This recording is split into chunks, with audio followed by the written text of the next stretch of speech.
Hello friends, I am Dr. Tanika Garg, a practicing endodontist, a root canal specialist by profession. These days I'm getting a lot of phone calls of patients who are seeking dental treatment.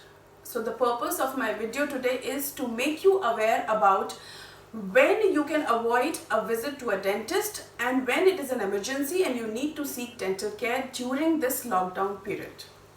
So now why it is important to know, because though the lockdown is till 3rd of May, but just like ENT surgeons and ophthalmologists, even for dental surgeons, this lockdown might extend a little longer. Why? Because we work just inches away from patient's mouth. So the risk involved is very high both for the dentist and for the patient, and also further to their family members.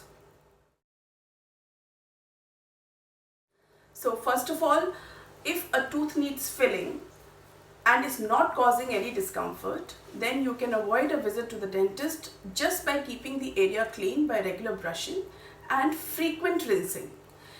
Then if there is a decayed tooth which is causing mild pain, then you can talk to your dentist over the phone. Probably he or she can prescribe you over-the-counter medication that can help delay the treatment for 2 to 3 weeks.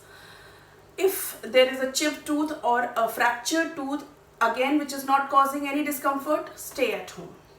Crowns, routine aesthetic procedures like bleaching, tooth whitening, gap closures, all these definitely can be delayed. Then surgeries of impacted wisdom tooth which are not causing any discomfort, implants, can be delayed for 2 to 3 months considering the risk involved. Similarly, ongoing orthodontic treatment, new denture fabrication, old denture repair, definitely these can be delayed as these are not emergencies.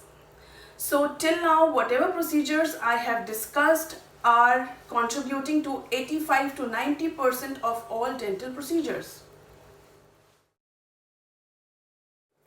So if there is a severe tooth pain which is not subsiding even by medication, or if there is a large facial swelling or a swelling which is increasing, or in case of uncontrolled bleeding due to any trauma, these are the few conditions where you need to seek urgent dental help.